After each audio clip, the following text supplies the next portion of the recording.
የኢትዮጵያ ብሔር ብሔረሰቦችና ሕዝቦች ቀን በየዓመቱ ህዳር 29 ቀን የሚከበር መሆኑን ይታወቃል።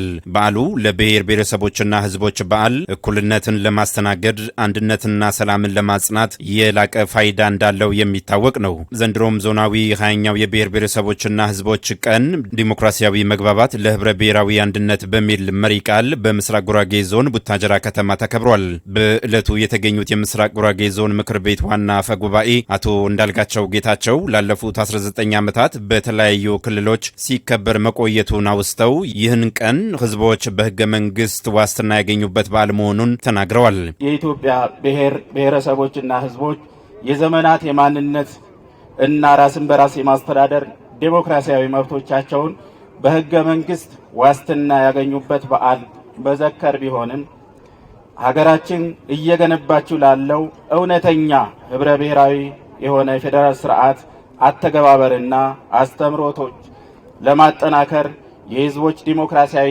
ግንኙነት ለማጎልበት ትስስራቸውን የበለጠ ለማጠናከር በመግባባት ላይ የተመሰረተ ዲሞክራሲያዊ ስርዓት እውን ለማድረግ እንደዚህ አይነት በዓላት ትልቅ ፋይዳ አላቸው። ዲሞክራሲያዊ መግባባት ለህብረ ብሔራዊ አንድነት በሚል መሪ ቃል 20ኛው የብሔር ብሔረሰቦችና ህዝቦች ቀን በማዕከላዊ ኢትዮጵያ ክልል እንደሚከበር የተናገሩት የምስራቅ ጉራጌ ዞን ዋና አስተዳዳሪ አቶ ሙስጠፋ ሐሰን በክልል ደረጃ መከበሩ ክልላዊ ብዝሃነትን፣ አንድነትን፣ አካታችነትን ለማስተዋወቅ ከፍተኛ መሆኑን ገልጸዋል። 20ኛው የኢትዮጵያ ብሔሮችና ብሔረሰቦች ህዝቦች ቀን ዲሞክራሲያዊ መግባባት ለህብረ ብሔራዊ አንድነት በሚል መሪ ቃል በሆሳና ከተማ እንዲከበር የተዘጋጀ ሲሆን ክልላዊ ብዝሃነትን፣ አንድነታችን፣ አካታችነታችን ለማስተዋወቅ ያለው ቁርጠኝነት ከፍተኛ ነው። ዛሬ በዞናችን የምናካሄደው በዓሉ የዚሁ የማጠቃለያ ፕሮግራም አካል መሆኑን በዚህ አጋጣሚ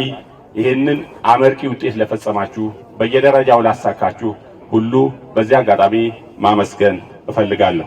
ዞኑን ህዳር 29 ቀን የሚከበረው የብሔር ብሔረሰቦችና ህዝቦች ቀን ለማክበር የሚመጡ እንግዶችን ለመቀበል ከፍተኛ ዝግጅት መደረጉንም ጠቅሰዋል። በከተማው እየተሰራ ያለው 2.1 ኪሎ ሜትር የአስፋልት መንገድ በመጠናቀቅ ላይ እንደሚገኝም የምስራቅ ጉራጌ ዞን ዋና አስተዳዳሪ አቶ ሙስጠፋ ሐሰን ገልጸዋል።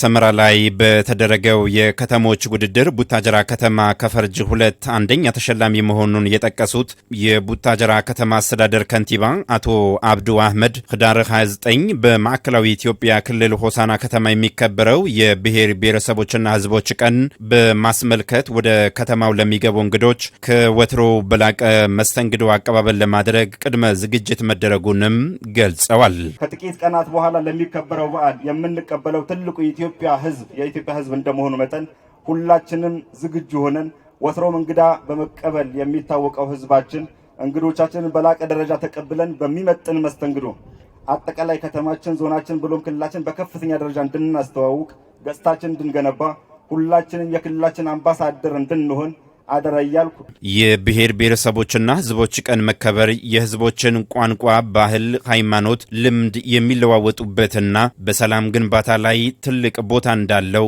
የበዓሉ ተሳታፊዎች ተናግረዋል። ብሔር ብሔረሰቦች የሚባለው ነገር ሁሉም በቋንቋው መብት በተባለው መብታችን ሁሉም በመብቱ እንዲጠቀም ከተደረገ ሁሉም ነገር ያልኩ ወርቁ ምድሯ ወርቅ ታበቅላለች። በየቋንቋው በየራሱ ሃይማኖት ሳናከፋፍል በየሃይማኖታችን ተከባብረን ብንኖር ወደ ሰላም ያመጣል ብዬ ገምታለሁ። ያንዱን ባህል ለአንዱ የማስተዋወቅ ስራ የሚሰራበት ነው። ያንዱን ከተማ ወደ አንዱ ከተማ የልምድ ተሞክሮ የሚወሰድበት ነው። አንዳቸው ከሌላቸው ባህላቸውን፣ ቋንቋቸውን፣ ያኗኗር ዘይቤዎቻቸውን ሼር እንዲያደርጉ ልምዳቸውን እንዲለዋወጡ እድል የሚፈጥር ነው።